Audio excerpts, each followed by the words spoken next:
In our world today, athletes are considered to be the perfect specimen, strong, fast, agile, and clever. But as they put their lives out on display for all the world to see, this means they are even more likely to face the judgment of the world around them. Not only the judgment to be physically perfect, but also to live a flawless lifestyle at the same time. By exploring the famous issue of homophobia in the NFL, it is evident that professional athletes feel the pressure to put aside their individuality to conform to the identity society has created for them. In 1975, former NFL running back David Kopay came out as gay shortly after finishing his time in the league, making him the first professional football player to come out. After coming out, Kopay experienced immense backlash from both NFL fans and the sport itself, claiming that he was blackballed from football and that in both college and pro football worlds he was an outcast. In 1978, Jerry Smith, former tight end for the National Football League's Washington Redskins, now known as the Washington Football Team, came out as gay after finishing out his last season in the NFL. Throughout his 13 years in the league, Smith hid his sexuality out of the fear that if the truth was revealed, that he would be outlawed. His friend David Mixner called it a horrendous existence that Smith lived. Homophobia in the NFL is not a new phenomenon. Many former NFL players claim that the homophobic environment was apparent throughout their career, describing numerous times in the locker room where harsh and graphic language was used to insult the LGBT community. Ezra Tualu, a Packers player who later came out as gay, wrote an autobiography accounting his career in the NFL, Alone in the Trenches, My Life as a Gay Man in the NFL. In this autobiography, he recounts many times in which homophobia peppered the banter, as he said, in the locker room. Tualu said that he would laugh at the gay jokes, fearing that if he didn't, he would be put under suspicion.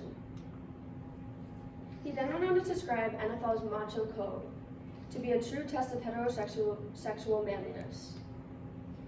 Tualu explains that if the guys found out that another player was gay on a Monday, he would not be able to play on a Sunday because his teammates would take him out during practice. That would be punishment for violating the NFL's macho code.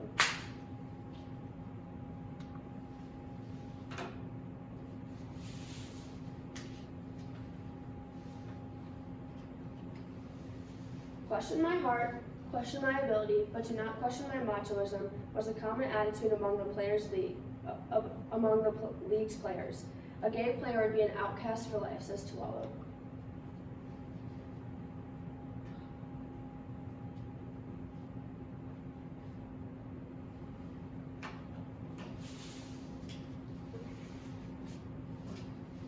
Another player, Eli Apple, reported a time when an Atlanta Falcons coach asked him, "Do you like men?" as a test during an evaluation.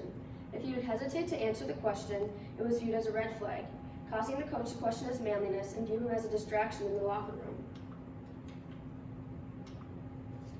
Although the NFL clearly says that they prohibit coaches from asking players about their sexual orientation due to privacy implications and their relevancy due to someone's ability to play football, the situation only proves the homophobic attitude common among the National Football League.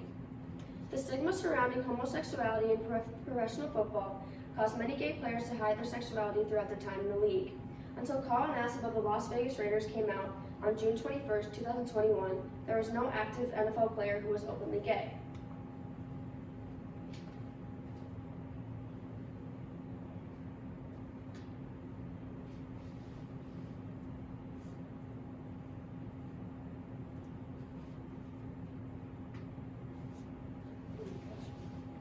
American Men's Pro Sports League suggests that male athletes feel the need to hide their true sexual identity and conform with those traditionally tolerated in locker rooms. Gay athletes who have gone public with their sexuality have said that they felt pressure to suppress it, fearing the backlash they might receive if the truth was revealed. If in locker rooms, on field, and on courts, male athletes are taught to embrace heterosexual standards of masculinity, commonly known as toxic masculinity.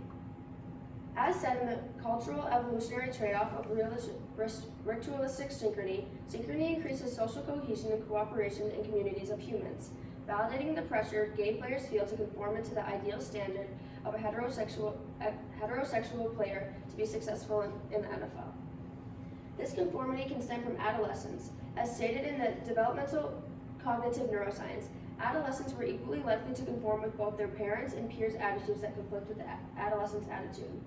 This means that football players are just as likely to conform themselves for their peers than for their parents, aka the NFL.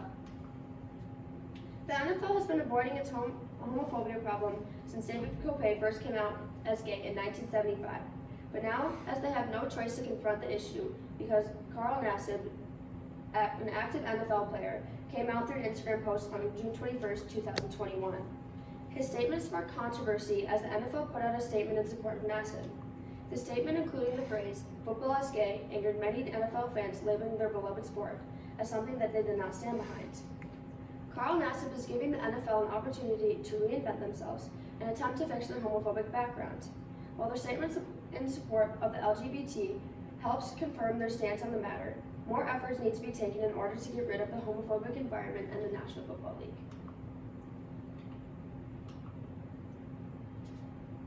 Educational seminars on the dangers of homophobia should be mandatory for all players and coaches to attend in the league. Basic rules and regulations should be put in place on what is appropriate to discuss in the locker rooms and other open areas.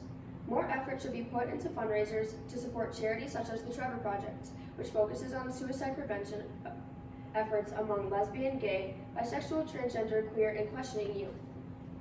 Although these are small changes, they will help get rid of the need that players felt to change their identities in order to please those around them. All my cards got mixed up. That's okay. All right, a couple of questions. Okay. How did your research question evolve as you moved through the research process? I first started, I started with professional athletes, and I was going to research all professional athletes, but I decided that that was too much and that focusing on one issue in professional sports would get the point across just as much. Okay, thank you. Another question. What are the implications of your findings to the community? I'd say that the NFL is going to experience a lot of backlash from those who are who like the way that the NFL operates right now and are homophobic. So I think that they're going to have to deal with backlash from long-term fans that they wouldn't have received if they didn't do that. Okay, thank you.